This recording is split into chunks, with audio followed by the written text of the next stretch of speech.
Hello everyone. आज का हमारा सवाल है intermolecular forces are forces of attraction and repulsion between interacting particles that will include. तो देखिए यहाँ पे आपको पांच तरह का फोर्सेस दिया गया A B C D E. बताना है इसमें से intermolecular forces. Choose the most appropriate answer from the options के बाद। आपको बताना है कि intermolecular forces of attraction and repulsion between interacting particles that will, मतलब इंटरमॉलिक्यूलर फोर्सेस इनमें से कौन कौन सा है। तो देखो इंटरमॉलिक्यूलर फोर्सेस का मतलब क्या है, ऐसे फोर्स जो दो डिफरेंट मॉलिक्यूल के बीच में लगता है उसे हम इंटरमॉलिक्यूलर फोर्स कह देंगे। इंटरमॉलिक्यूलर नाम से क्लियर होना चाहिए, इंटरमॉलिक्यूलर का मतलब दो डिफरेंट मॉलिक्यूल, एक होता है इंट्रामॉलिक्यूलर। इंट्रामॉलिक्यूलर का मतलब सेम मॉलिक्यूल के अंदर। तो फिलहाल यहाँ पे इंटरमॉलिक्यूलर बोला है, मींस एक मॉलिक्यूल का दूसरे मॉलिक्यूल के साथ। तो पहले डायपोल डायपोल फोर्सेस, बिल्कुल यार ऑप्शन सही है डायपोल डायपोल। ये हम लोग टाइप्स ऑफ फोर्सेस जब पढ़ते हैं वैन डर वाल्स फोर्सेस, तो उसमें डायपोल डायपोल फोर्सेस भी रहते हैं।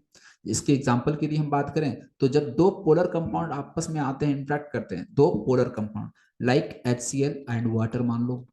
ये भी वाटर पोलर है, माइनस प्लस।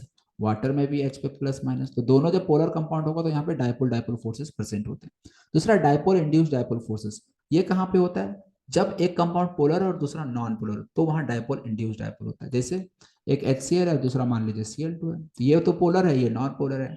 तो इसलिए ऐसे केस में क्या होगा, डायपोल इंड्यूस्ड डायपोल फोर्सेस काम करता है। कहने का मतलब ये क्या करता है ना, HCl है और ये Cl है, HCl में Cl पे माइनस H पे प्लस होगा।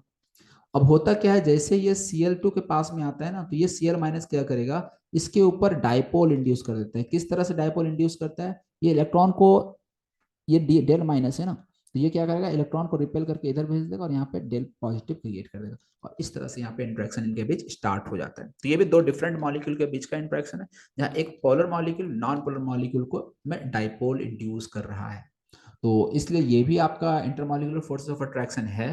हाइड्रोजन बॉन्डिंग, हाइड्रोजन बॉन्डिंग तो यार बिल्कुल है ही है, पता ही होगा, जब हाइड्रोजन FON के साथ जुड़ा होता है तो H बॉन्डिंग का केस होता है। कोवेलेंट बॉन्डिंग यार आपका नहीं होगा।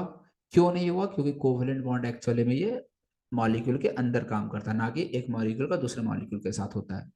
डिस्पर्सन फोर्सेस, तो बिल्कुल यार डिस्पर्सन फोर्सेस भी होता है, और ये कहाँ पे लगता है, जब दो नॉन पोलर मॉलिक्यूल इंटरेक्ट कर रहे हो, जैसे H2 भी नॉन पोलर, Cl2 भी नॉन पोलर, दो नॉन पोलर मॉलिक्यूल के बीच में लगने वाला फोर्स क्या कहलाता है, डिस्पर्सन फोर्सेस, या हम उसे कहते हैं लंडन फोर्सेस।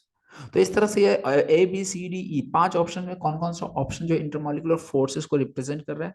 तो पहला डायपोल डायपोल फोर्सेस कर रहा है, फिर डायपोल इंड्यूस डायपोल भी, हाइड्रोजन बॉन्डिंग भी, डिस्पर्सन फोर्सेस भी। तो ऑप्शन ABCER करेक्ट, तो इसके अकॉर्डिंग हम बोल सकते हैं ऑप्शन थर्ड जो है वो करेक्ट हो जाएगा। Hope you understand this question. Thank you for watching video.